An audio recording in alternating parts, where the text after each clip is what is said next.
Before we begin the story, let us know where you're watching from by leaving a comment below. If you enjoy this video, don't forget to like and subscribe. Have a wonderful day. Enjoy the story, everyone. Sophia Thompson's office smelled of aged wood and broken promises. Amelia walked through the frosted glass door, her footsteps echoing on the oak floor her grandfather had installed decades ago, when Thompson & Co. was still synonymous with integrity in Seattle's construction market. Now the walls were bare where award certificates once hung. The shelves displayed empty spaces where trophies used to gleam under the natural light streaming through the panoramic windows. Her father sat behind the desk, his shoulders hunched as if carrying the weight of every mistake he hadn't made. The scandal hadn't been his fault. A corrupt partner had embezzled funds and left the company drowning in millions of debt. But blame didn't matter when 50 families depended on paychecks that could no longer be paid. "Amelia, have a seat," Sophia said, his voice rough from sleepless nights. She pulled out the worn leather chair and sat down, folding her hands in her lap. At 28, Amelia Thompson was an environmental architect with a respectable portfolio and a growing reputation in sustainable construction projects. She'd worked on LEED-certified buildings, developed rainwater harvesting systems, and integrated vertical gardens into skyscrapers. Her dream had always been to transform cities into spaces that could breathe, that could coexist with nature, instead of suffocating it. But dreams didn't pay debt. "I received a proposal," Sophia began, looking at his hands as if the words were too heavy to speak. "A proposal that could save everything. The company, the jobs, your grandfather's legacy." Amelia felt her heart race. From who? Victor Langford. The name dropped into the room like a stone thrown into still water. Victor Langford, urban development magnate, billionaire at 35, owner of Langford Enterprises, a company that transformed entire neighborhoods, that erected skyscrapers as if they were houses of cards and turned them into icons. He was legend and mystery. He appeared on business magazine covers, but rarely gave interviews. He kept his distance, reserved, almost untouchable. "What does he want?" Amelia asked. Her voice steady despite the internal turmoil. Sophia looked up, and for the first time in weeks, Amelia saw something beyond desperation in her father's eyes. There was also embarrassment. "He wants to marry you." The silence that followed was deafening. Amelia blinked, trying to process the words. Marriage. Victor Langford. The two things didn't make sense together. "Explain," she said, her voice low but controlled. Sophia took a deep breath and opened a leather folder on the desk. Inside were documents printed on Langford Enterprises letterhead, clauses and numbers that danced before Amelia's eyes. "It's a marriage by contract. He needs a wife who understands sustainable architecture. Someone with real credentials. Not just a pretty name for social events. He's launching a new division of the company focused on ecological urban development and wants a partner who shares that vision." "And in exchange?" Amelia asked, her hands beginning to tremble slightly. "He pays off all our debts immediately and offers a partnership contract for future projects. We're talking about saving 50 families, Amelia." 50? Amelia closed her eyes. 50 families. Familiar faces flashed through her mind. Marco, the construction manager who had 3 young children. Lisa, the accountant who was paying for her mother's medical treatment. Nathan, the newly married engineer who had just bought his first house. "Why me?" she whispered. "There are hundreds of environmental architects out there because you have something he needs," Sophia replied. "Authenticity. You're not in this for the glamour or the money. You truly believe in what you do, and he knows it." Amelia opened her eyes and fixed her gaze on her father. "You're asking me to sell my life." "I'm asking you to consider a partnership," Sophia corrected, his voice gentle but firm. "This isn't about love, Amelia. It's about purpose. He doesn't want a fairy tale. He wants a professional and personal alliance. Someone by his side who understands what he's trying to build." Amelia stood and walked to the window. Outside, Seattle stretched beneath a gray sky, typical of October. Fine rain blurred the glass, creating patterns that looked like tears running down. She could see her distorted reflection. Brown hair pulled into a loose bun, tired green eyes, simple work clothes. "Does he want to meet me first?" she asked without turning around. "He proposed dinner tomorrow night at Canlis." Canlis, one of the city's most exclusive restaurants overlooking Lake Union, a place where billionaires close deals and seal destinies. Amelia took a deep breath. The scent of rain entered through the window cracks.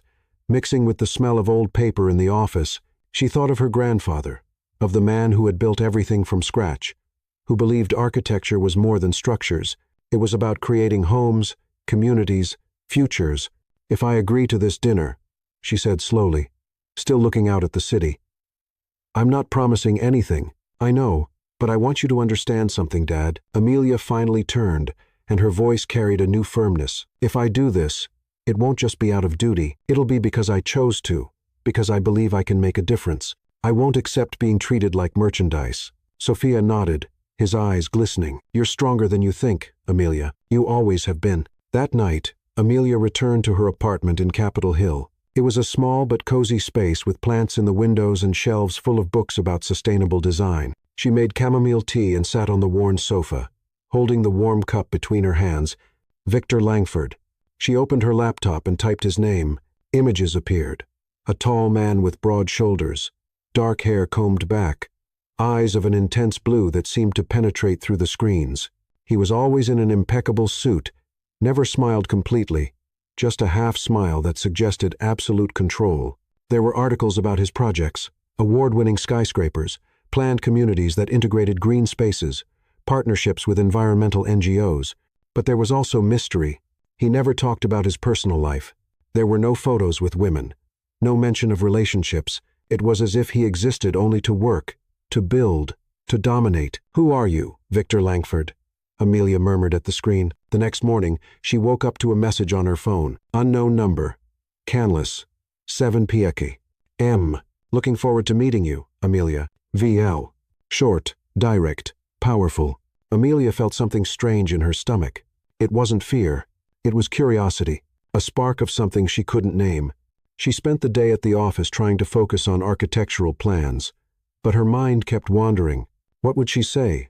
How would she behave? Should she treat him as a possible business partner or as what, exactly? At 5:00 the afternoon, she went home and opened her closet. Most of her clothes were practical.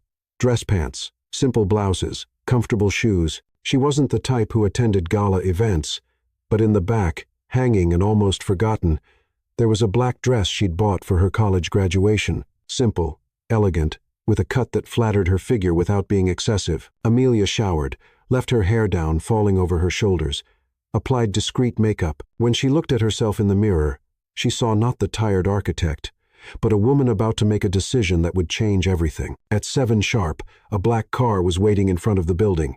The driver opened the door without a word. The drive to Canlis was silent.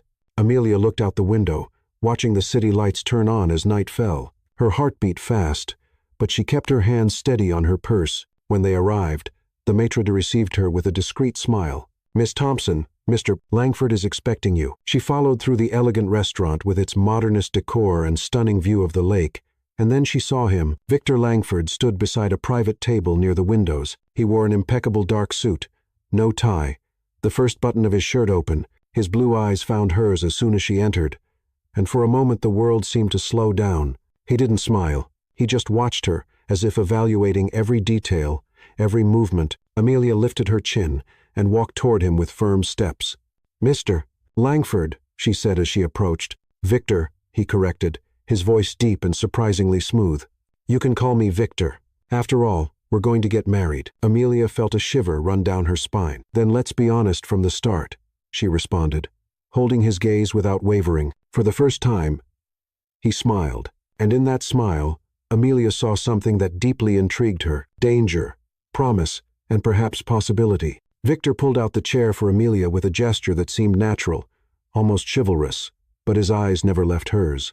It was as if he were reading every micro-expression, every hesitation, every thought she tried to hide. Amelia sat down, feeling the warmth of his hand brush lightly against her back for a fraction of a second. A touch so brief it could have been accidental, but that left her skin tingling. The restaurant around them was a whisper of low conversations, and silverware touching fine porcelain. The soft lighting created an intimate atmosphere.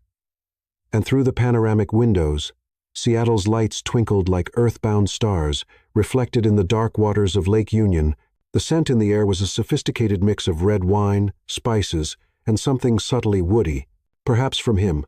Thank you for coming, Victor said, sitting across from her. His voice had a hypnotic quality, deep and controlled, like someone used to commanding rooms full of executives with just a few words. I didn't have much choice, did I? Amelia responded, keeping her tone polite but direct. One corner of his mouth lifted. There's always a choice, Amelia. That's why we're here. The sommelier appeared with a bottle of French red wine that probably cost more than Amelia's monthly rent. Victor nodded, and the glasses were filled with a deep ruby liquid. Amelia picked up hers just to have something to focus on, besides those disturbingly attentive blue eyes. Your father told me you graduated at the top of your class in environmental architecture from MIT, Victor began, leaning back slightly in his chair, that you turned down offers from 3 of the country's biggest architecture firms to come back and work at the family company. You did your homework, Amelia observed. I always do. He took a sip of wine, his eyes still fixed on her. But I want to hear it from you. Why did you come back? Amelia swirled the glass between her fingers, watching the wine dance. Because my grandfather built that company with his own hands. Because architecture for me was never about erecting impressive structures. It's about creating spaces that respect the world around us. And he believed in that too. Past tense, Victor noted softly. He believed. He died 3 years ago, Amelia said, and for the first time that night, her voice carried an almost imperceptible fragility. Cancer. 6 months later, everything started falling apart. Victor nodded slowly. And now you're here considering marrying a stranger to save his legacy. And 50 families, Amelia added, raising her eyes to meet his readers. I'm not doing this just out of nostalgia, Mr. Langford. I'm doing it because real people depend on that company. Children who need food on the table. Parents who have bills to pay. I can't just let it all slip away without fighting. Something changed in Victor's expression. The calculating look softened for a moment, revealing something deeper, perhaps respect, perhaps recognition. Victor, he corrected again, and that's exactly why you're here. Because you fight. Because you truly care. The waiter brought the appetizers. Perfectly seared scallops over truffle cauliflower puree. The presentation was a work of art. But Amelia could barely think about food. Her stomach was tight with the enormity of the decision hanging over her. Explain the terms to me, she said, putting her fork down before even starting to eat. I want to understand exactly what you're proposing. Victor wiped his mouth with the napkin and leaned slightly forward. The proximity made Amelia's heart race, involuntarily. It's simple on paper, complicated in practice. He began, we get married in a binding legal agreement. I pay off all of Thompson & Co.'s debts. We're talking about $4, $2 million. On top of that, I offer a 5-year partnership contract for sustainable development projects. Your company would work together with Langford Enterprises on at least 6 major projects per year. Amelia felt the weight of the numbers. $4 million. 6 projects annually. It was more than salvation. It was an entirely new life. And what do you get? She asked. A wife. Victor answered without beating around the bush. Someone who shows up by my side at events, who understands my business vision, who can contribute intellectually to projects. I'm not looking for a porcelain doll, Amelia. I'm looking for a partner. For how long? 3 years. After that period, we can reevaluate or end the contract amicably. You talk like it's a corporate merger deal, Amelia said, unable to hide the sharpness in her voice. It is, Victor admitted, but I don't intend for it to be cold. There will be respect. There will be room for autonomy. You'll have your own bank account, your own wing in my house, your own professional life. I'm not a tyrant, Amelia. Then what are you? Why do this? You could have any woman you wanted. Victor was silent for a long moment.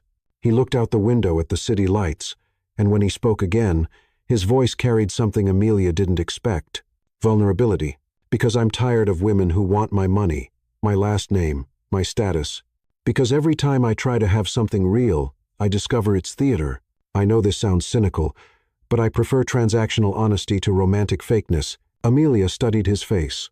The subtle lines around his eyes that suggested sleepless nights, the strong jaw that conveyed determination, the way his fingers drummed lightly on the table, revealing an anxiety hidden beneath the facade of control. And if I say no? She asked softly. Then you say no, Victor responded, meeting her gaze again. I don't force anyone into anything, Amelia. But I need you to know, this is a one-time offer. There's no plan B, no negotiation. It's yes or no. The weight of the statement hung between them like a storm cloud. Amelia felt her chest tighten. Freedom or responsibility? Her dreams or the survival of 50 families, her life as it was, or a leap into the unknown with a man who was simultaneously transparent and enigmatic. Do you have children? Do you want them? She asked suddenly. Victor blinked, clearly not expecting the question. I don't. I haven't planned on it, but that would be negotiable if it were important to you. Do you expect intimacy? Amelia felt her face heat up as she asked the question.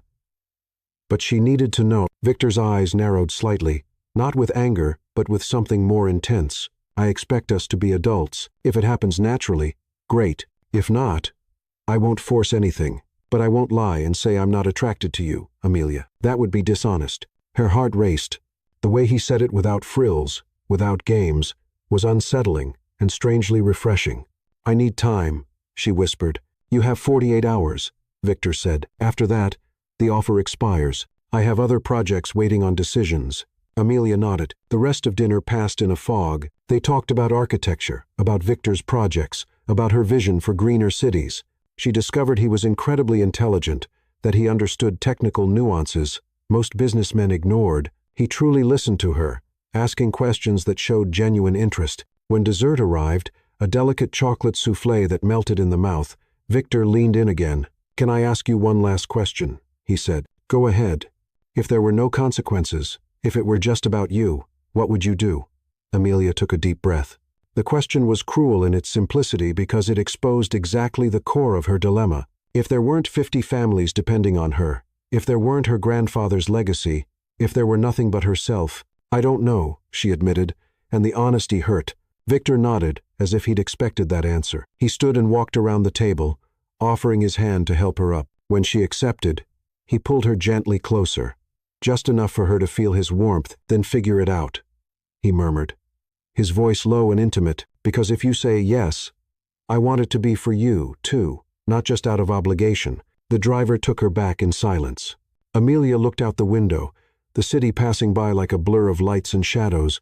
When she got home, she didn't turn on the lights. She just sat in the dark, listening to the sound of her own breathing. 48 hours to decide the rest of her life. And somewhere in the shadows of her mind, part of her already knew the answer. Amelia spent the next 36 hours in a state of emotional suspension. She tried to work, review architectural projects, answer emails, but her mind always returned to that dinner, to Victor's deep voice, to the way he looked at her, as if he could see through all her carefully constructed defenses. On the morning of the second day, her phone buzzed. Another message from an unknown number, but she already knew who it was. Lunch today, my office, noon. I want to show you something. V. Amelia hesitated, her fingers hovering over the keyboard. This wasn't part of the agreement. He'd said 48 hours, not multiple meetings, but something inside her curiosity, perhaps, or that strange spark she'd felt at the restaurant made her respond. I'll be there. Langford Enterprises headquarters was in the heart of Seattle's financial district, a glass and steel skyscraper that reflected the clouds and seemed to touch the sky. Amelia entered the impressive lobby with its Italian marble floors and contemporary art installations that were probably worth more than all of Thompson & Co. The receptionist was expecting her. Miss Thompson, Mr. Langford is waiting for you on the 40th floor. The elevator rose silently, and with each passing floor, Amelia's heart beat faster. When the doors opened, she found herself in a spacious, bright area. Victor's executive office. He stood beside an entire wall of glass, his back to her, observing the city below. He wore dark dress pants and a white shirt, with the sleeves rolled up to his elbows, revealing strong forearms. There was something deeply attractive about the informality of that image. The billionaire without the full armor of a suit. Amelia, he said without turning, as if he'd sensed her presence. Thanks for coming. You didn't give me much choice with that message, she responded. Walking toward him, Victor turned, and the smile that curved his lips was genuine, almost amused. You always have a choice. You could have ignored it, but I didn't. No, you didn't. He studied her face for a long moment. Come.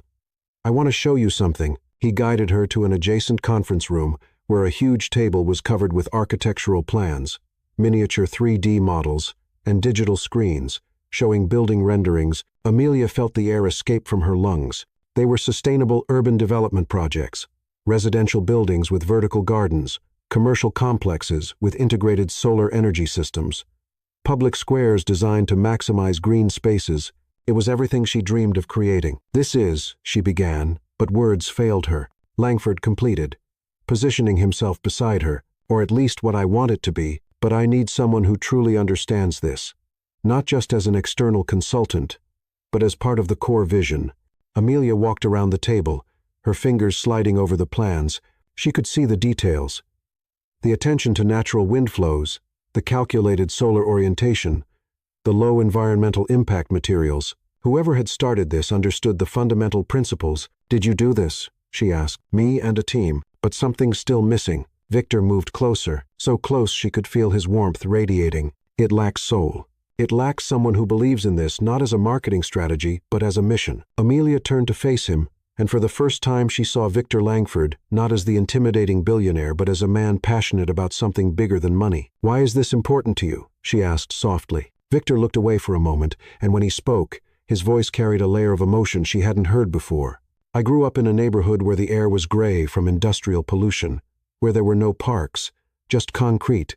My mother worked 16 hours a day to put food on the table, and even then we could barely pay rent." He paused, eyes fixed on the models. "When I managed to get out of there, I swore I'd build different things, spaces that people like my mother deserved, but never had." Amelia felt something tighten in her chest. She'd assumed Victor was just another billionaire obsessed with profit.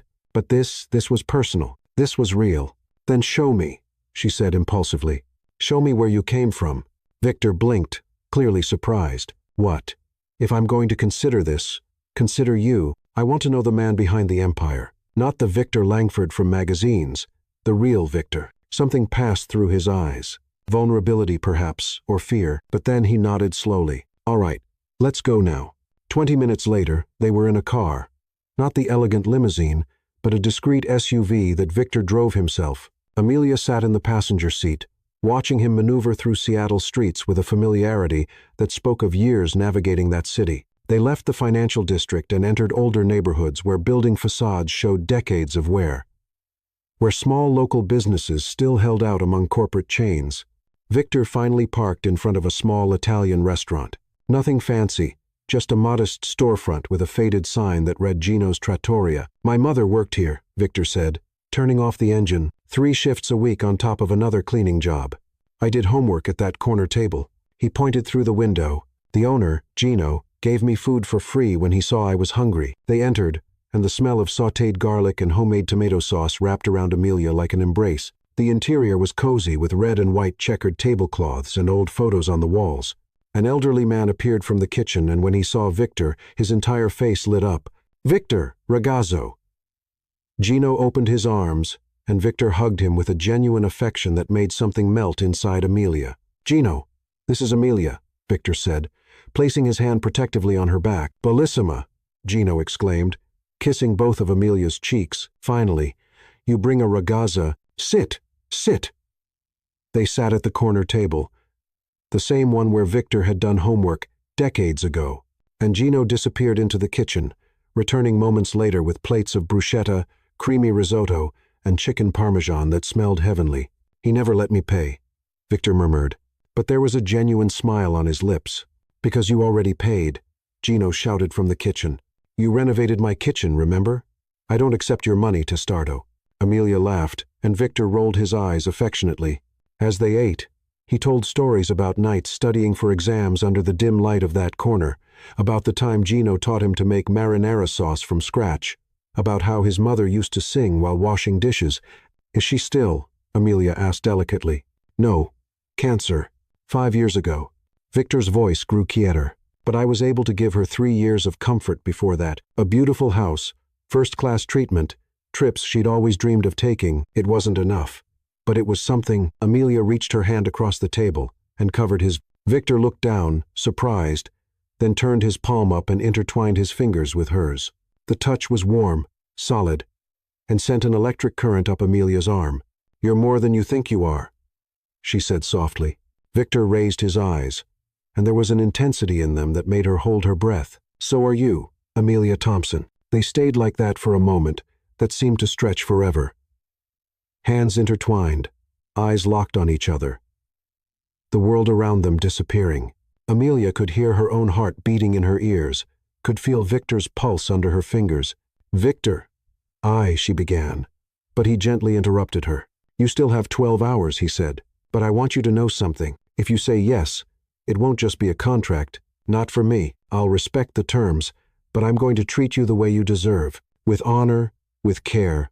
And if I say no," she whispered, Then I'll respect that, too. He squeezed her hand lightly. But I hope you don't. When Gino brought complimentary tiramisu, Amelia realized that something had changed inside her. She'd come to Seattle expecting to meet a cold, calculating billionaire. Instead, she'd found a man with scars, dreams, and a capacity for vulnerability he carefully hid from the world. Later, when Victor dropped her off at home, he got out of the car and opened the door for her. Seattle's fine rain was beginning to fall, creating halos around the streetlights. "Thank you," Amelia said, "for showing me that, for trusting me." Victor took a step closer, raising his hand to brush a strand of hair from her face. His fingers grazed her cheek, and Amelia had to force herself not to lean into the touch. "Until tomorrow, Amelia," he murmured, his voice husky. She nodded, not trusting her own voice. When he returned to the car and drove away, Amelia stood on the sidewalk, feeling the rain wet her face, mixing with something that could have been tears. 12 hours. And deep in her heart, she already knew the answer. Had nothing to do with duty or responsibility anymore. It had to do with the man who had just left, taking with him a piece of her that Amelia didn't know she was ready to give. Amelia didn't sleep that night. She lay in the dark, listening to the rain beat against the bedroom window, each drop seeming to mark the seconds, bringing her closer to the final decision. Her mind replayed every detail of the day on a loop. The way Victor had talked about his mother, the genuine affection in his embrace with Gino, the warmth of his hand enveloping hers. At 3:00 the morning, she gave up trying to sleep. She made strong coffee and sat by the window, watching Seattle, still asleep under the persistent rain. The apartment was silent, except for the soft hum of the refrigerator and the rhythmic drumming of drops. Her phone lit up the coffee table. Another message. "Can't sleep either. V." Amelia's heart raced. She looked at the screen for a long moment before responding. "How did you know?" "Because I can't either." "Meet me. I'll send you the address." Amelia should have thought twice. She should have been sensible, rational. But instead she put on jeans, a wool blouse, and a coat, grabbed her keys, and headed out into the rainy night. The address took her to a reconverted industrial area near the waterfront. Old warehouses transformed into lofts and creative spaces. She parked in front of a red brick building with large arched windows. Victor was waiting at the entrance, wearing dark jeans and a gray wool sweater. She'd never seen him so casual. "You actually came," he said, and there was something close to relief in his voice. "You asked." Amelia replied simply. He guided her inside the building and up a metal staircase that echoed with each step. On the top floor, he unlocked a heavy door and motioned for her to enter. Amelia held her breath.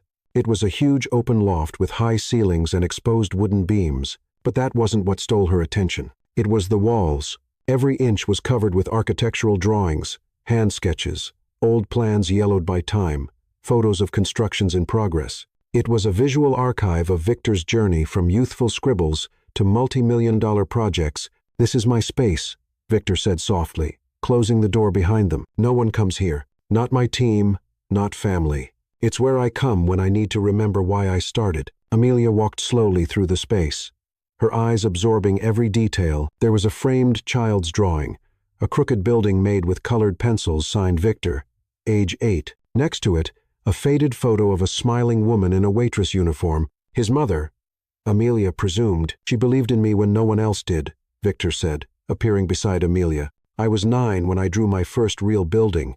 She hung it on the fridge and said, 'One day, baby, you're going to build this, and it's going to be beautiful.'" "She was right," Amelia murmured. Victor walked to a large work table covered with recent projects. There was a half-empty bottle of whiskey and 2 glasses.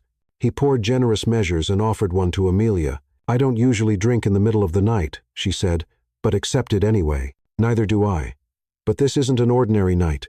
He touched his glass to hers, and the crystalline sound echoed in the silent loft. The whiskey burned going down Amelia's throat, warming her from the inside. She sat on a high stool near the table, and Victor stood beside her close enough for her to feel his warmth on her skin. "Why did you bring me here?" she asked. "Really?"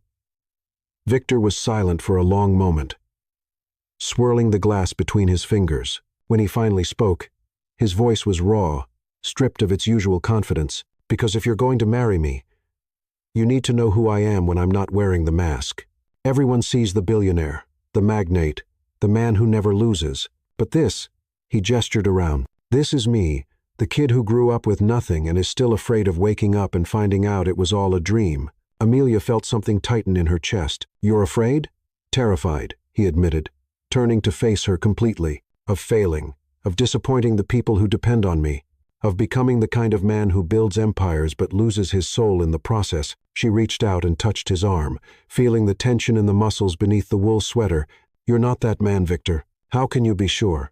You barely know me." "Maybe I don't know all your secrets," Amelia said softly, "but I know this." She pointed to the walls, to the drawings and photos. "I know a man who keeps the drawing from when he was 8, who renovates the kitchen of a restaurant where his mother worked, who spends sleepless nights worrying about decisions that affect other people." Victor put his glass on the table and stepped forward, positioning himself between her legs as she remained seated on the stool. The proximity was intense, intimate. Amelia had to tilt her head back to maintain eye contact. "You scare me, Amelia Thompson," he confessed, his voice low and husky. "Why?" "Because you see me, really see me, and I've spent so long hiding who I am that I don't know what to do when someone looks through the walls." Amelia raised her hand and touched his face, her palm against the jaw rough from needing a shave. He closed his eyes for a moment, leaning slightly into the touch. "Maybe it's time to stop hiding," she whispered. When Victor opened his eyes again, there was something different in them. "A décision assurante." He raised his own hands and framed her face, his thumbs caressing her cheeks with a tenderness that contrasted with the intensity of his gaze. "If I kiss you now," he murmured so close she could feel his warm breath, "it won't be because of the contract. It won't be strategy or negotiation. It'll be because I can't pretend anymore that I don't want to." Amelia's heart was beating so hard, she was certain he could hear it. "Then don't pretend." Victor closed the small distance between them, and when his lips touched hers, it was as if the entire world caught fire.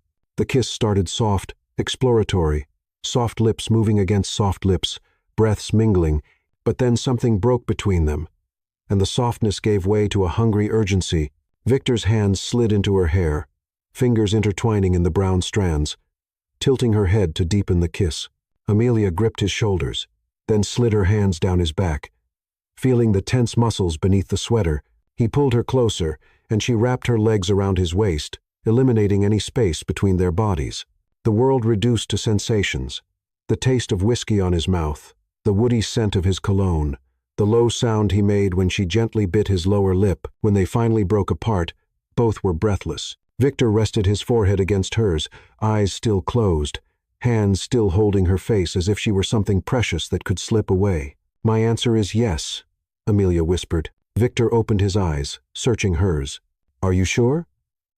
"No," she admitted with brutal honesty. "I'm terrified, but I'm also sure that I want to try, not just for the company, not just for the families, but for this." She placed her hand over his heart, feeling the accelerated beats. "For you."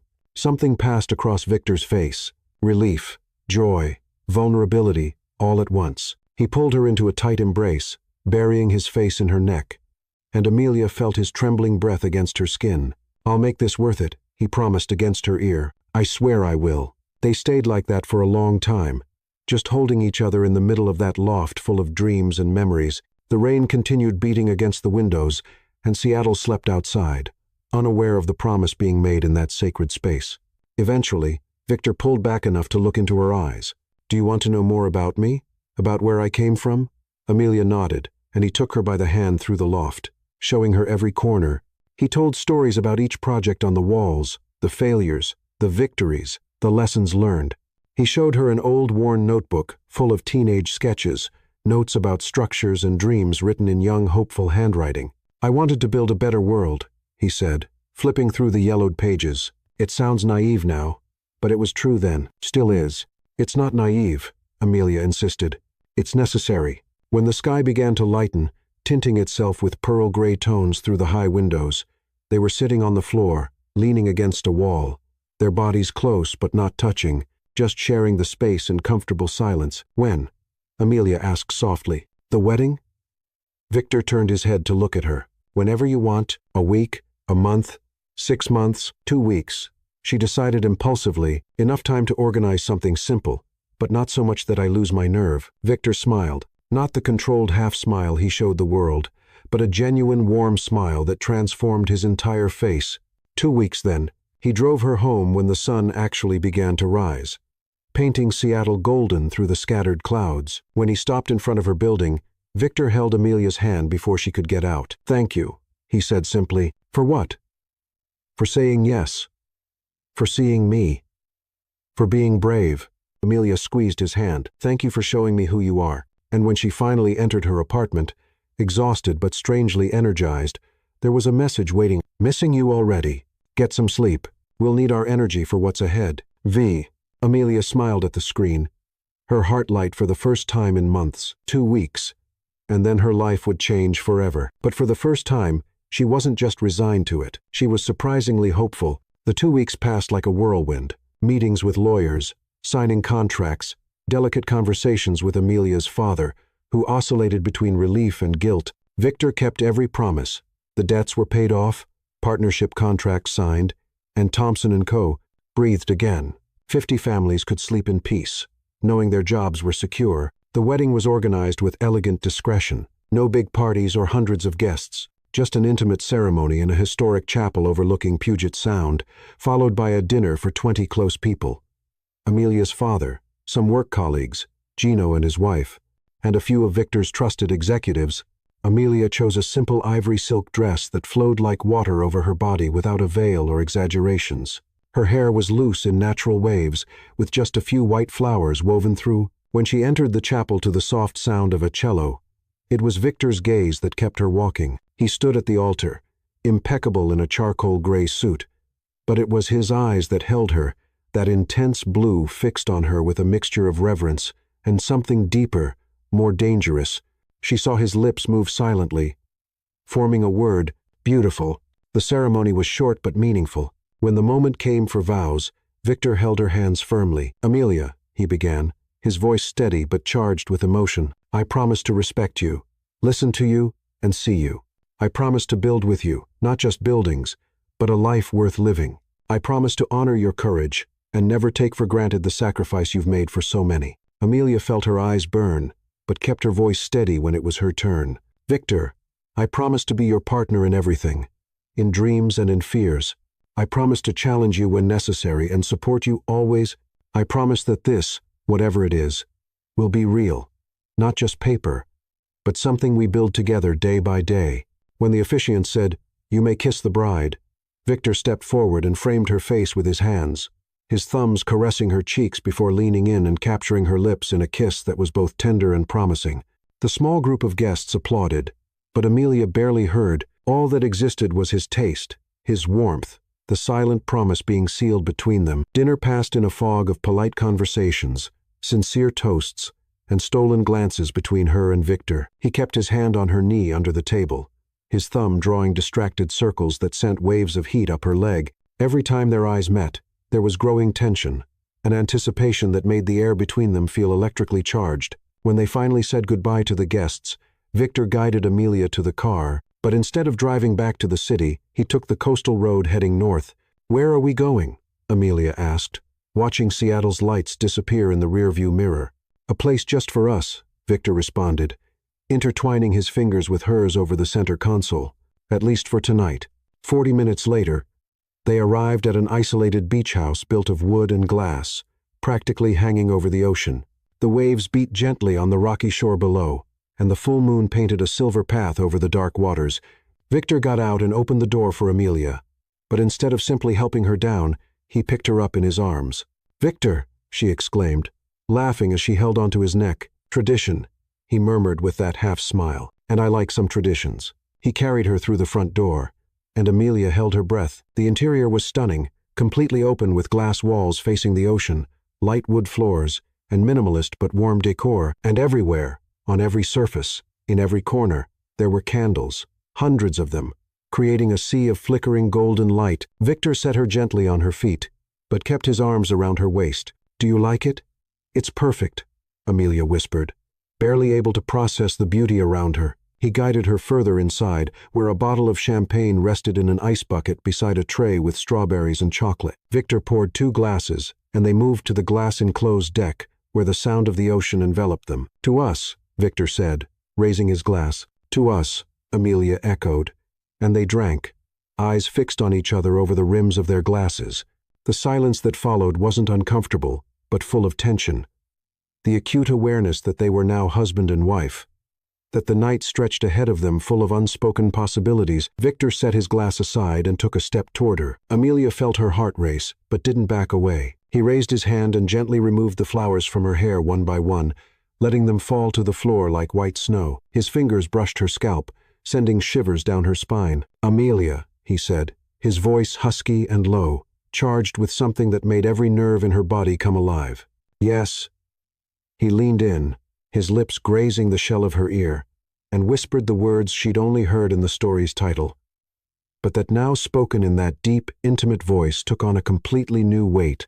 "I'm going to destroy you in bed." Amelia gasped softly, her entire body shivering. Before she could respond, he continued, still whispering against the sensitive skin of her neck, "But not the way you think." He pulled back enough to look into her eyes, and what she saw there was pure intensity, desire, and something deeper, care, tenderness.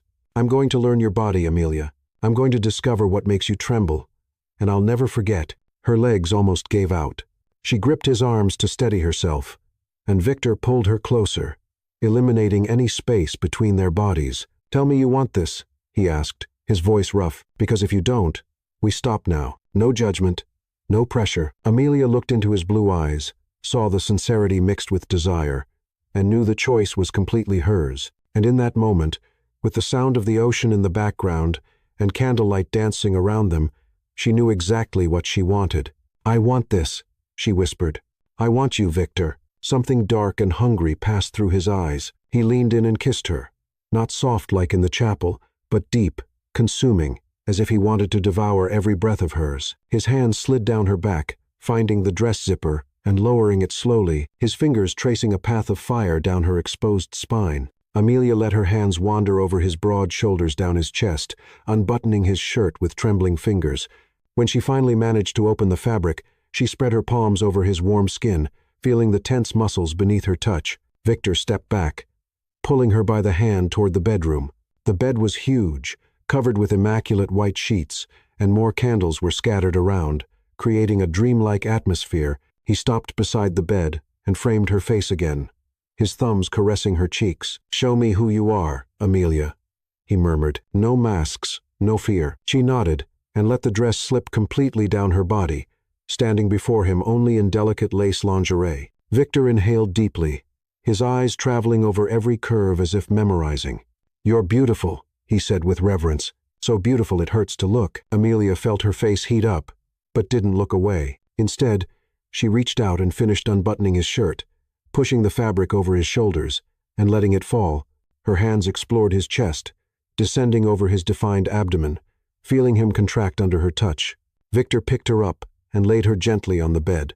Following right after, he propped himself on one elbow, looking at her for a long moment before leaning in and kissing her neck, then her collarbone, her shoulder. Each kiss was a promise, each touch a gentle claim. "You're mine now," he whispered against her skin, his hands exploring, learning completely. Amelia arched against him, fingers intertwined in his hair, pulling him closer. "And you're mine," she responded, her voice husky. The kisses intensified, deepened. Remaining clothes were removed, skin met, and the world reduced to ragged breaths, low moans, and the sound of waves crashing outside. Victor moved over her, supporting his weight on his forearms, eyes searching hers. "Are you sure?" he asked one last time. "Absolutely." Amelia responded and pulled him down. When they finally joined, it was with a reverent slowness that made Amelia's eyes burn.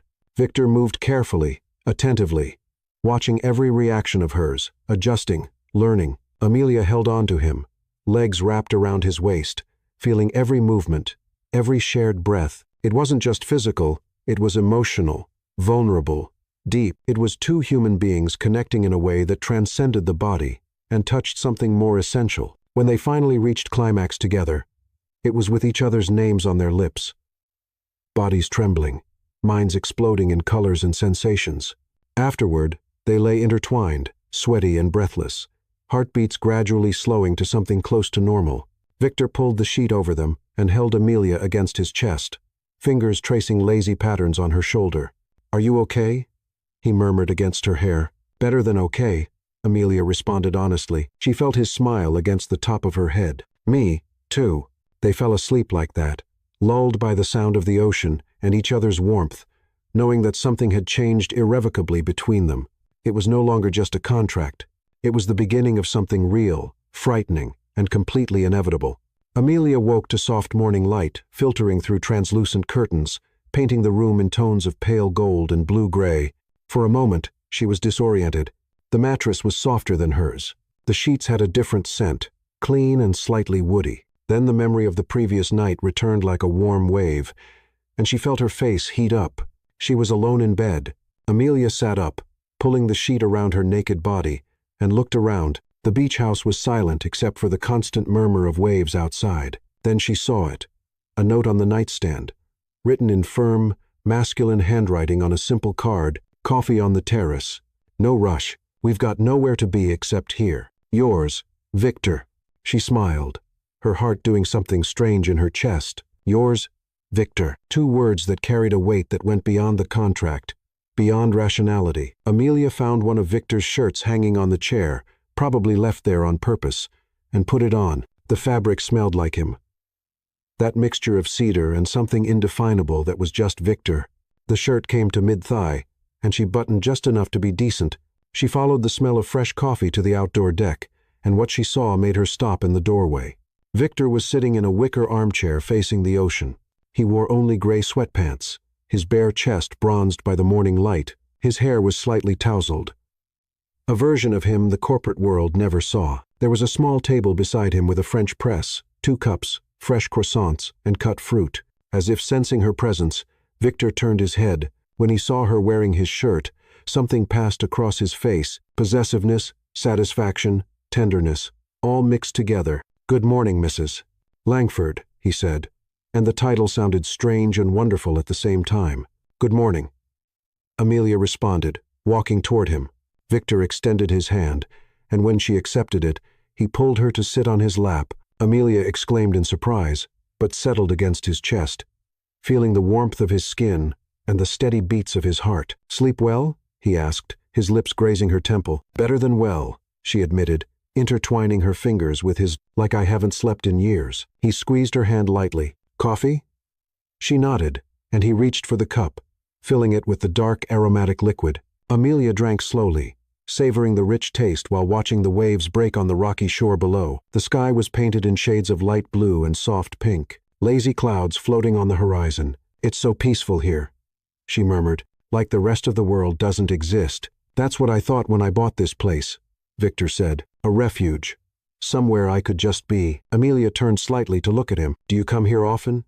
"I used to come alone when things got too heavy, but I've never brought anyone here until now." He held her chin gently, tilting her face up. "You're the first." Something tightened in Amelia's chest. The intimacy of that moment, not sexual, but emotional, was almost overwhelming. She leaned in and kissed him softly, just a brush of lips that was more gratitude than passion. When they separated, Victor smiled, that genuine smile that transformed his entire face. "Hungry?"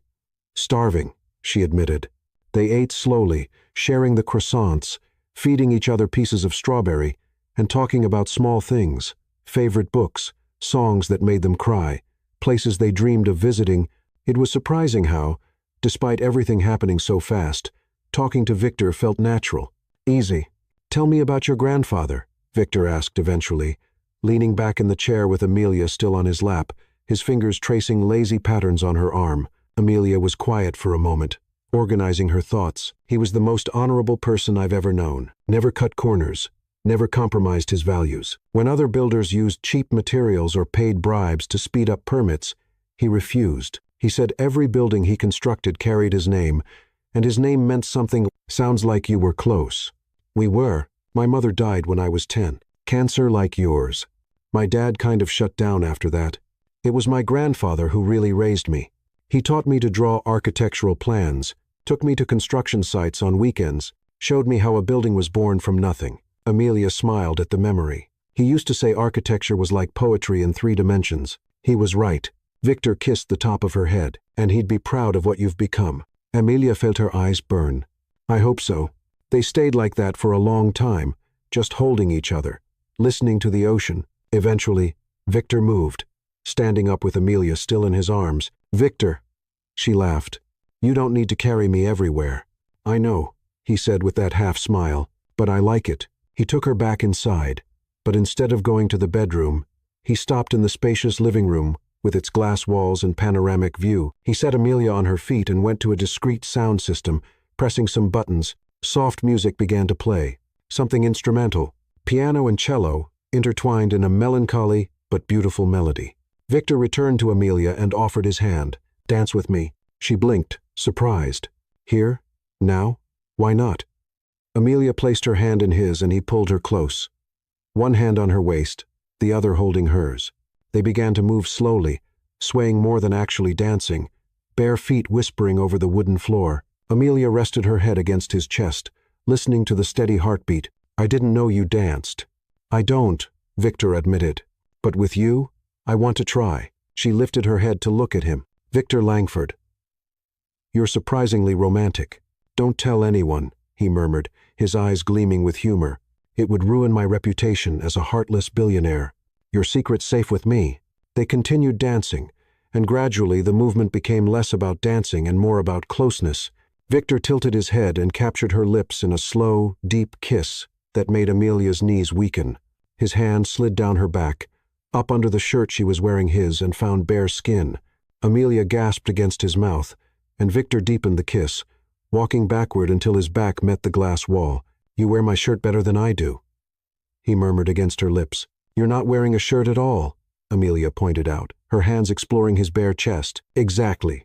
He smiled against her mouth, then gently spun her, pressing her back against the glass. The contrast between the cold surface and the heat of his body made her shiver. Victor kissed her again. Neck, collarbone, the valley between her breasts over the shirt fabric. His hands unbuttoned the buttons slowly, revealing her skin inch by inch, kissing each newly exposed space. "Victor," Amelia sighed, fingers intertwined in his hair. "Tell me what you want," he murmured against her skin. "You," she responded without hesitation. "Just you." He picked her up again, and this time carried her to the bedroom. Sunlight now flooded the space, different from the candlelit atmosphere of the previous night, but no less intimate. Victor laid her on the bed, carefully covering her body with his. This time there was no urgency, just slow and deliberate exploration.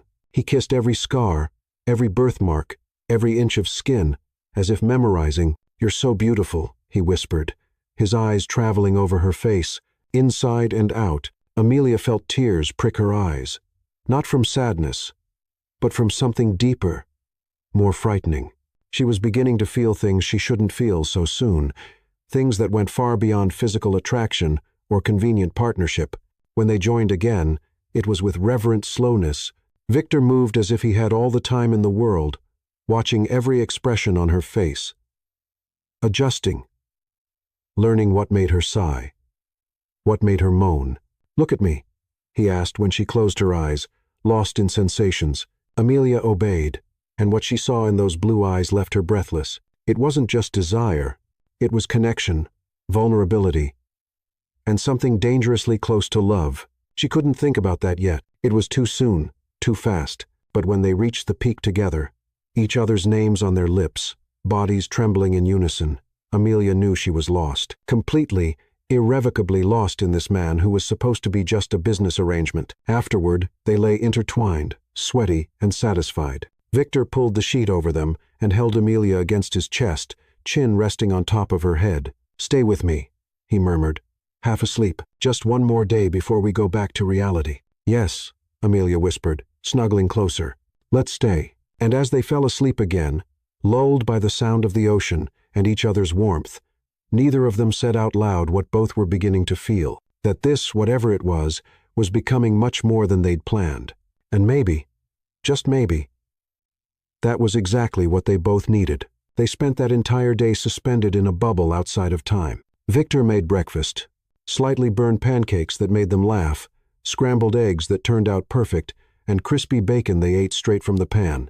Amelia discovered that watching Victor Langford, billionaire magnate, cook barefoot in sweatpants, was one of the most charming things she'd ever seen. "I didn't know you cooked," she said, sitting on the kitchen counter still wearing his shirt. "I learned out of necessity," Victor responded, flipping the pancakes with a spatula. "When you grow up with a mother working 3 jobs, you learn early not to starve." "Did she teach you?" "On weekends, when she had the energy," He smiled at the memory. She said, "A man who can't cook will never be truly independent." She was right, as always. After breakfast, they walked along the beach. The sand was cold under their bare feet, and the wind carried the salty smell of the sea. Victor held Amelia's hand, fingers intertwined, and they walked in comfortable silence, just watching the waves and listening to the seagulls. "Tell me about your fears," Amelia said suddenly, stopping to look at him. Victor blinked, clearly not expecting the question. "My fears? Yes, everyone has them. I want to know yours." He was quiet for a long moment, looking at the horizon where the sky met the sea. When he finally spoke, his voice was low, almost carried away by the wind. "I'm afraid of becoming irrelevant, of building an empire, and discovering that in the end it meant nothing, that people only cared about what I could give them, not who I was." He turned to her. "I'm afraid of waking up one day and realizing I lived an entire life without really living." Amelia squeezed his hand. "You're not irrelevant, Victor. And what you build matters, not just the buildings, but the lives they touch." "What about you?" he asked. "What are your fears?" Amelia took a deep breath, the cold air filling her lungs. "I'm afraid of not being enough, that no matter how hard I try, I'll never reach what my grandfather built. I'm afraid of disappointing the people who depend on me." She paused. "And I'm afraid of losing myself in someone and forgetting who I am." Victor pulled her closer, wrapping her in his arms. "You're more than enough, Amelia, and I promise I'll never let you lose yourself. I'll always remind you of who you are." They stood like that, embraced against the wind, and Amelia felt something release inside her, a tension she'd been carrying for years since her grandfather's death, since she took on the weight of the company, since she began believing she had to be strong alone. Maybe, just maybe, she didn't need to be strong alone anymore. In the afternoon, they found a small coastal town a few miles away. It was a quaint place with antique shops, a bakery that smelled of fresh bread, and a cozy cafe with sidewalk tables. They walked in wearing simple clothes. Victor in jeans and a sweater, Amelia in borrowed sweatpants and one of his shirts, and no one recognized them. They were just another couple enjoying the day. "This is strange," Amelia said, taking a sip of cappuccino. "What is? Being invisible? No one looks at you as Victor Langford, billionaire. You're just Victor." He smiled. "It's liberating, isn't it? Sometimes I think about what it would be like to live like this all the time. Anonymous, normal, but you wouldn't really like it," Amelia observed, "because then you couldn't build the things you dream of. You couldn't make the difference you want to make." Victor tilted his head, studying her. "You understand me better than most people who've known me for years. Maybe because I'm actually paying attention." They explored the little shops, and Victor insisted on buying Amelia a small silver necklace with a leaf-shaped pendant. "Simple but beautiful. For the environmental architect," he said, fastening the necklace around her neck. His fingers brushed the nape of her neck, sending shivers down her spine. "Something for you to remember this day." "As if I could forget," Amelia murmured, touching the pendant. When they returned to the beach house, the sun was beginning to set, painting the sky in dramatic shades of orange, training pink and purple. Victor lit the fireplace in the living room, and they settled on the large sofa. Amelia nestled between his legs, her back resting against his chest. "Tell me something no one knows about you," Victor said, his fingers playing absent-mindedly with her hair. Amelia thought for a moment. "When my mother died, I stopped talking for 3 months, literally didn't say a word. The doctors thought it was psychological trauma, but actually, I just didn't have anything left to say. It was my grandfather who got me to talk again." "How?" "He took me to a construction site and gave me a hard hat, said he needed my help deciding where to put the windows. He asked questions about natural light, ventilation, views, and eventually, I started answering. Little by little, the words came back." She smiled at the memory. "He saved me in so many ways." Victor kissed the top of her head. "And now?" "And now?" Amelia turned to look at him. "I think I'm being saved again, in a different way." But still, his eyes softened. "You don't need to be saved, Amelia. You're the strongest person I know. Strength doesn't mean we don't need help sometimes." "No," he agreed. "It doesn't." They had dinner on the deck, a simple meal of pasta, with pesto that Victor improvised, accompanied by red wine and laughter. Conversation flowed easily, moving from serious topics to silliness, from dreams to inside jokes that were already beginning to form between them. When night fell completely, transforming the ocean into a dark expanse, dotted only by the moon's reflection, they went back to the bedroom. But this time there was no sexual urgency, just the desire to be close, to touch, to connect. Victor lay on his back, and Amelia snuggled beside him, her head resting on his shoulder. One leg intertwined with his. He traced lazy patterns on her back, and she drew invisible circles on his chest. "Thank you," she whispered in the dark. "For what? For this day? For showing me who you are, for making this," she gestured vaguely, "easier than I thought it would be." Victor turned on his side to face her, even in the dim light. "Amelia, I need to tell you something." The serious tone made her heart race. "What?" "When I proposed this marriage, I thought it would be purely transactional, a mutually beneficial partnership. Nothing more." He paused, his hand finding her face in the dark. "But these last few days with you, I wasn't prepared for this." "For you?" Amelia felt her throat tighten. "Victor, no, let me finish." It took a deep breath. "I'm falling in love with you. I know it's early. I know it's intense. And I don't expect you to feel the same, but I needed you to know because I don't want this to be pretend. I can't pretend anymore that it's just business." Amelia felt hot tears slide down her temples. She raised her hand and touched his face, feeling the strong jaw under her fingertips. "Me, too," she confessed, her voice trembling. "I'm terrified, because it wasn't supposed to be like this, but it is, and I don't know how to stop." "Then don't stop," Victor whispered, leaning in to kiss her. "Let's just feel, see where this takes us." The kiss was salty with her tears, sweet with his promise, and when it deepened, becoming something more, it was different from the other times. It was slow, reverent, each touch carrying not just desire, but raw and honest emotion. They made love slowly, eyes fixed on each other, even in the dark, breaths synchronized, bodies moving in perfect harmony. And when they reached climax together, it was with whispers of unspoken promises of imaginable futures, of frightening and beautiful possibilities. Afterward, as Amelia fell asleep in Victor's arms, she heard him murmur against her hair, "You're my person, Amelia Langford. I think you always were. I just didn't know I was looking for you." And even half asleep, she smiled because deep down she felt the same way. The next morning they had to return to Seattle. Reality was waiting for them. Work meetings, responsibilities, the world that existed beyond that perfect bubble. But as they drove back, hands intertwined over the console, both knew that something fundamental had changed. They were no longer two strangers bound by a contract. They were two people falling uncontrollably for each other, and despite the fear, despite the uncertainty, neither of them wanted to stop the fall. Victor's penthouse in the heart of Seattle was as impressive as Amelia had imagined, occupying the top 2 floors of a skyscraper with glass walls offering 360 degrees views of the city, modern but warm decor, and spacious areas that seemed designed for someone who valued both functionality and beauty. "Welcome home," Victor said, carrying their suitcases inside. He'd insisted that Amelia move in immediately. There was no reason to keep 2 apartments when they were married. Amelia walked through the space, her fingers sliding over surfaces of marble and light wood. Everything was impeccable, almost intimidatingly perfect. "It's beautiful, Victor. It's ours now," he corrected, coming up behind her and wrapping his arms around her waist. "Everything is ours." They spent the rest of the day organizing Amelia's things, and Victor made a point of clearing out half the closet for her, emptying drawers, creating space. It was surprisingly domestic, and Amelia discovered she liked this version of Victor. The man who folded clothes carefully and seriously discussed which side of the bed she preferred. "Left," she decided. "I've always slept on the left side." "Perfect. I'm a right-side guy." He smiled. "We were made for each other."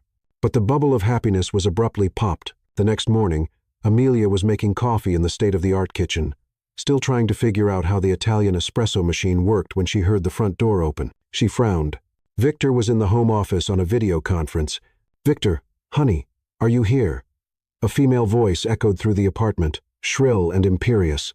Amelia came out of the kitchen and found a woman standing in the living room. She was striking, tall, slender, with perfectly straightened blonde hair, dressed in an expensive tailored suit and very high heels. Her eyes, a pale and icy blue, fixed on Amelia with a mixture of surprise and disdain. "Who are you?" the woman asked, her voice cutting. "I'm Amelia," she responded, staying calm despite her racing heart. "Amelia Langford, Victor's wife." The woman's eyes widened, then narrowed dangerously. "Wife.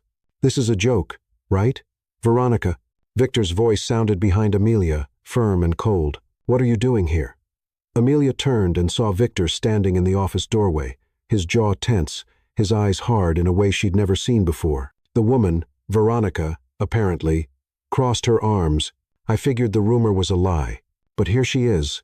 The mysterious wife no one knew anything about until you showed up with a marriage certificate. She looked Amelia up and down, evaluative and cruel. Environmental architect from a bankrupt company. How convenient. Amelia felt her blood freeze. The way Veronica said it, loaded with accusation and venom, turned her motives into something sordid. Watch what you're about to say, Victor warned, his voice low and dangerous as he walked to stand beside Amelia, his hand automatically finding her back in a protective gesture. Why do I have to pretend this is a fairy tale? Veronica laughed, the sound bitter. Please, Victor, you secretly marry a woman who has everything to gain financially. And I'm supposed to believe it's true love. You don't know anything about this, Victor said through clenched teeth. I know enough. Veronica focused on Amelia again, and there was pure malice in her eyes. How many millions did he pay for you to wear that ring? How much did it cost to buy a wife who could decorate his projects and make him look progressive? Amelia felt the words like slaps, each one hurt because it touched exactly on her worst fears that people would see the marriage this way, as a cold transaction, as opportunism on her part. Veronica, leave now. Victor took a step forward, positioning himself partially in front of Amelia. No, Amelia said softly, touching Victor's arm. She stepped forward, facing Veronica directly. Her hands were trembling, but she kept her voice steady. You can think I'm a gold digger. You can think whatever you want about me, but I married your brother to save 50 families, not for the money. I married him because I believe in what he's trying to build, and because I saw in him something you apparently can't see. A decent man who deserves to be loved for who he is, not for what he has. Veronica blinked, clearly not expecting resistance. You don't know him. Maybe I don't know everything, Amelia interrupted, her voice gaining strength, but I know enough to know he's worth it. And if he wants someone who will just obey him and smile pretty for photos, you're right. That's not me. It never will be. But that's between me and him, not between me and you. The silence that followed was dense, charged. Veronica opened her mouth, closed it, then looked at Victor. You're really going to let her talk to me like that? She can talk to you however she wants.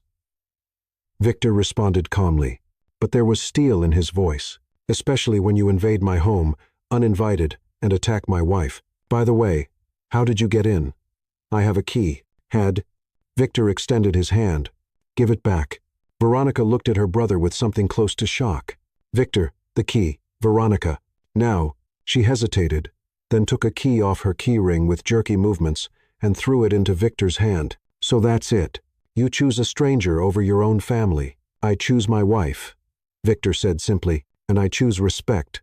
Something you clearly don't have for me since you assumed I'm not capable of making my own decisions. Mom and Dad are going to freak when they find out. They already know. I called them yesterday. Victor crossed his arms, and they reacted with a lot more class than you. That seemed to hit Veronica like a punch. Her face paled, then turned red. You told them first, I'm your sister, and you're acting like a spoiled child. Victor sighed, and for the first time, there was weariness in his voice. Veronica, I love you. You're my sister, but I won't accept you coming here and disrespecting Amelia. If you can't treat my wife with a minimum of decency, then you're not welcome in my home. Amelia saw something pass across Veronica's face. Pain, anger, maybe even fear. For a moment, she looked vulnerable, young, lost. Then the mask of arrogance returned. You're going to regret this, she said, but her voice faltered slightly. When she leaves you and takes half of everything, you're going to regret it. She left, her heels clicking hard on the marble floor, and the door closed with a thud that echoed through the apartment. The silence that remained was deafening. Amelia felt her legs go weak. She walked to the sofa and sat down heavily, her hands trembling. All the confrontation, all the adrenaline, was leaving her system at once. Victor knelt in front of her immediately, his hands on her knees. Amelia, look at me. She raised her eyes and was surprised to realize there were tears in them. I'm sorry, Victor said, his voice soft. I'm sorry you had to go through that. Veronica, she's complicated, always has been, but that's no excuse. She's your sister, Amelia whispered. I don't want to cause problems between you. You didn't cause anything. She chose to behave that way. Victor held Amelia's face, his thumbs wiping away the tears that were beginning to fall. Listen, you were incredible. The way you stood up for yourself. how you didn't back down. I'm so proud of you. I don't feel incredible, Amelia admitted, her voice breaking. I feel questioned, like everything she said could be true. It's not. Victor moved to sit beside her, pulling her into his arms. Nothing she said is true. You're not an opportunist. You're not using me.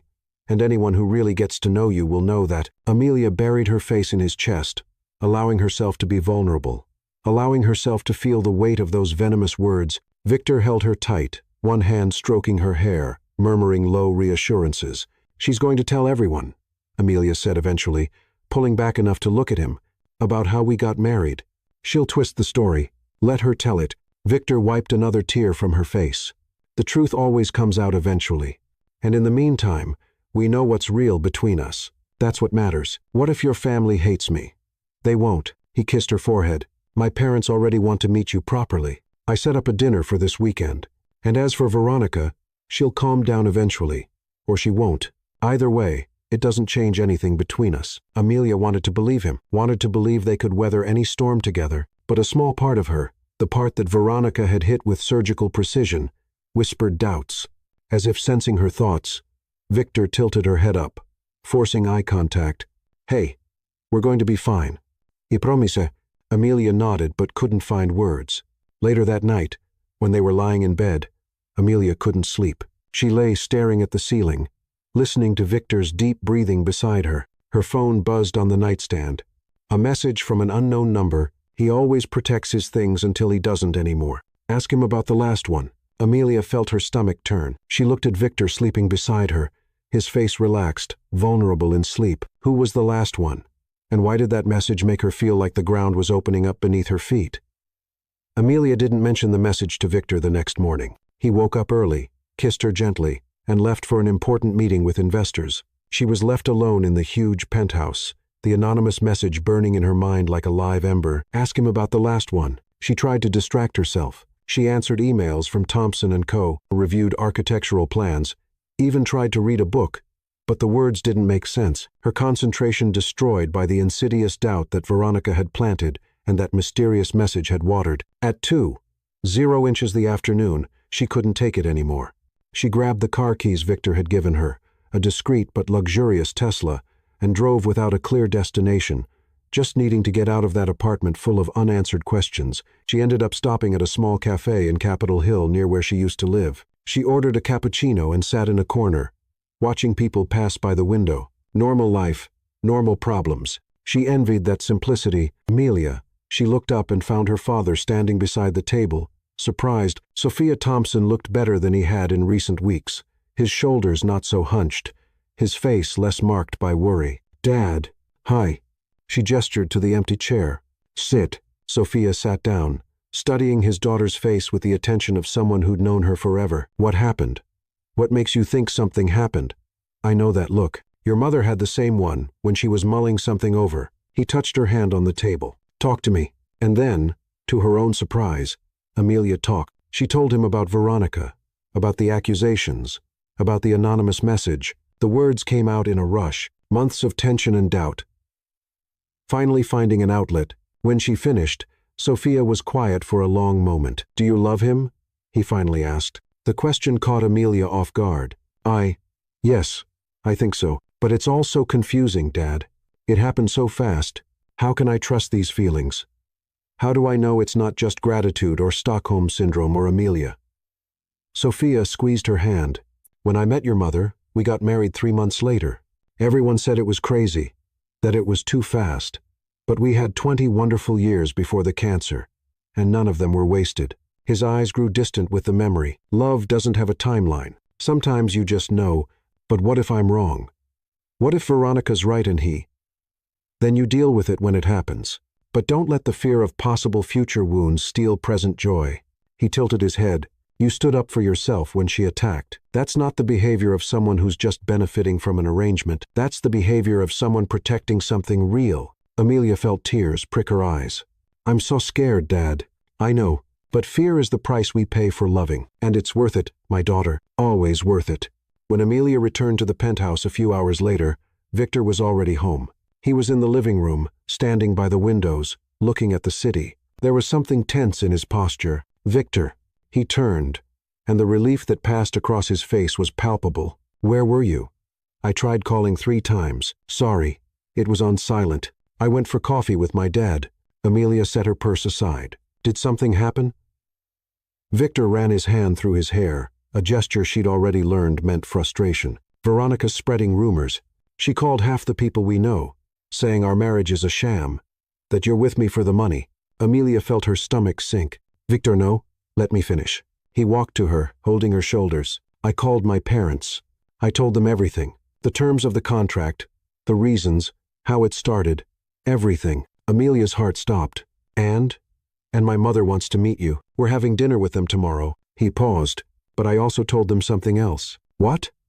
Victor held her face, his blue eyes intense and serious.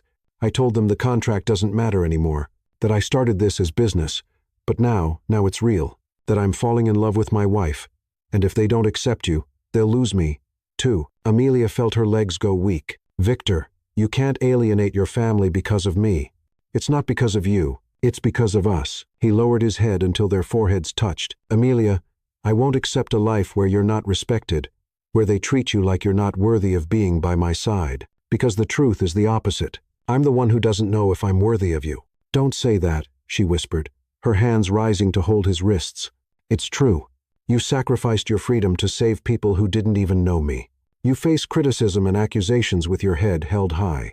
You see me, the real me, and you don't run." His voice grew husky. "I love you, Amelia. Completely, desperately, and I know it's early. I know I should take it slow, but I can't. Not with you." The tears Amelia had been holding back all day finally fell. "I love you too," she confessed, her voice breaking, "and I'm terrified because it wasn't supposed to be like this. It was supposed to be simple, contractual. But I love you so much it hurts."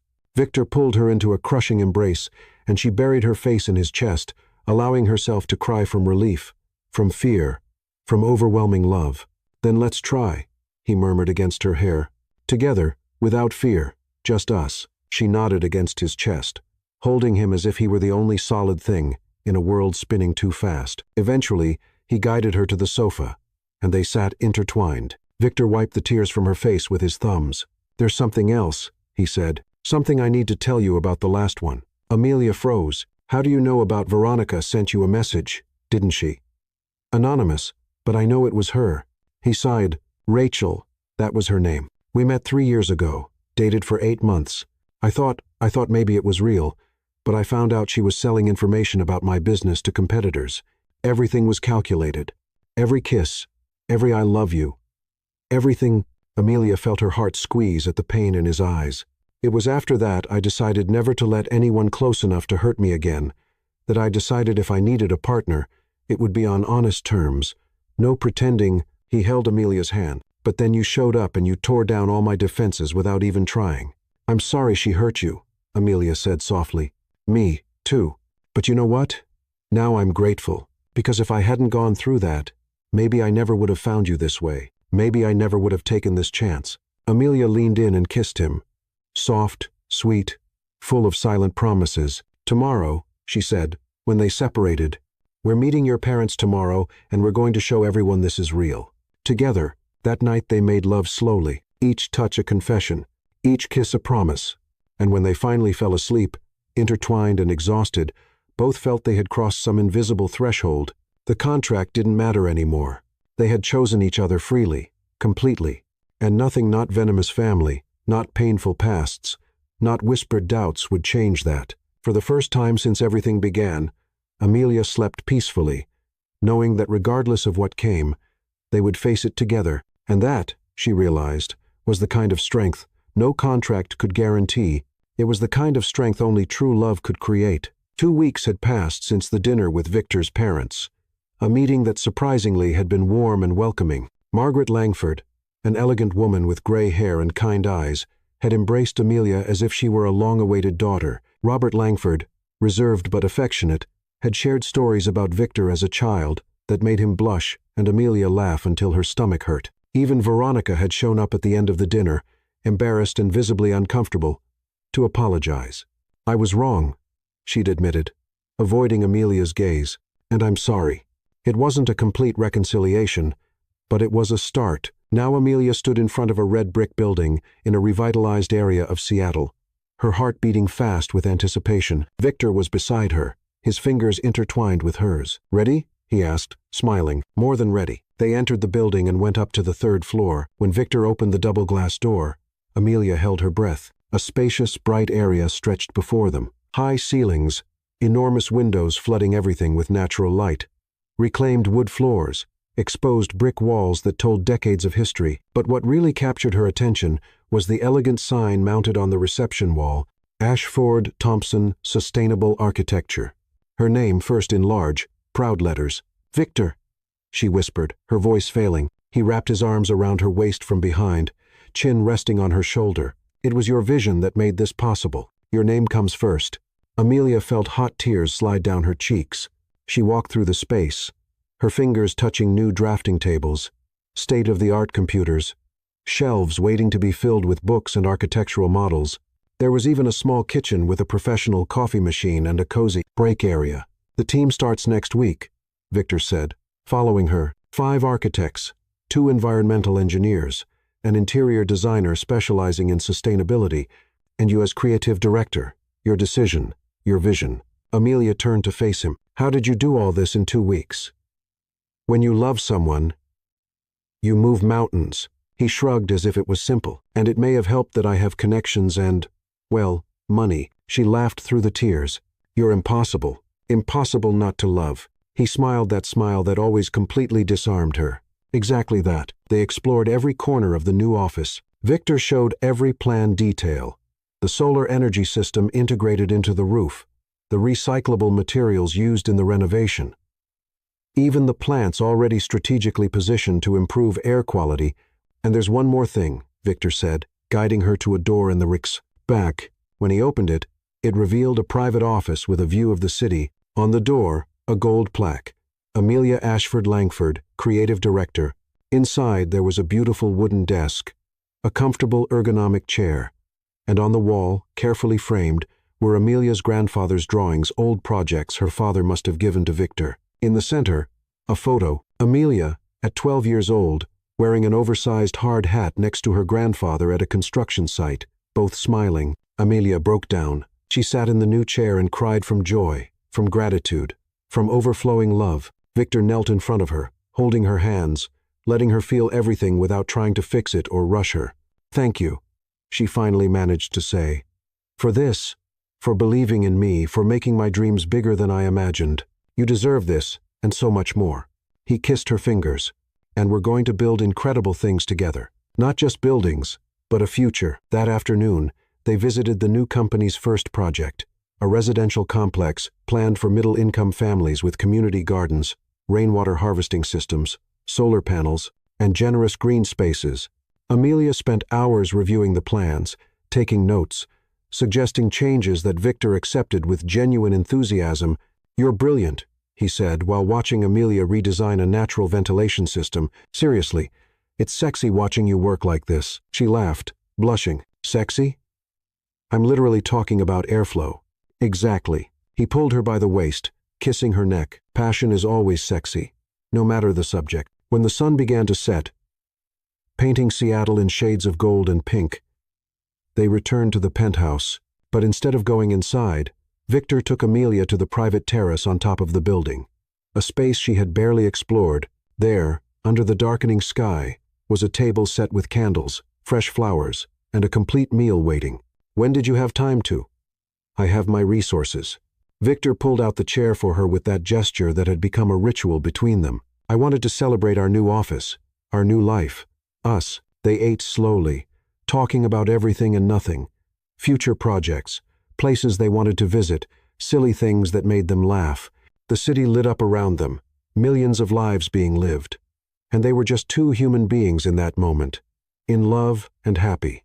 When they finished dessert, a tiramisu that rivaled Gino's, Victor stood and offered his hand. "Dance with me." Amelia smiled, remembering that morning at the beach house that felt like an eternity, and at the same time, just yesterday. Always.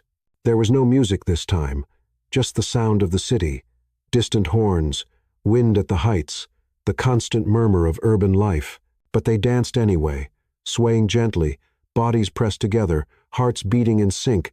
"Amelia Ashford Langford," Victor murmured against her hair. "I love you deeply, desperately, the kind that changes who you are at the most fundamental level." He pulled back enough to look into her eyes. "And I'm going to spend the rest of my life proving to you that you made the right choice." Amelia held his face, her thumbs caressing his cheeks. "I love you too, Victor Langford, and you don't need to prove anything. You just need to keep being exactly who you are." They kissed under Seattle's starry sky, the city witness to a promise being renewed. Not the promise of a cold contract, but the promise of two hearts that chose each other against all odds. When they finally went back inside, intertwined and laughing at some inside joke, Amelia stopped at the door and looked back at the view, at the table still lit by candles, at everything this new chapter represented. "Are you okay?" Victor asked, following her gaze. "More than okay." She turned and held his hand. "I'm home." And she was, not in the luxury apartment, not in the city, but in Victor, in them, in the space they had created together, where vulnerability was strength, where honesty was the foundation, where love was the brick and mortar of everything they built. That night, as they made love slowly, and then fell asleep, intertwined, both knew that what began as a pragmatic transaction had transformed into something rare and precious, a true partnership, a deep love, a shared future. 3 months ago, Amelia Thompson was about to lose everything. Now Amelia Ashford Langford had everything she never knew she needed. And beside the man she had learned to love with all his fears, scars, and impossible dreams, she was ready to build not just buildings that touched the sky, but a life worth living together, always together. What Amelia and Victor discovered wasn't taught in any business manual or legal contract. They learned that true love isn't born from perfect circumstances, but from courageous choices. That vulnerability isn't weakness. It's the bridge that connects two souls. That sometimes the best stories begin in the most unlikely places with the most practical reasons, but blossom into something extraordinary when two hearts decide to be honest. Amelia entered that agreement to say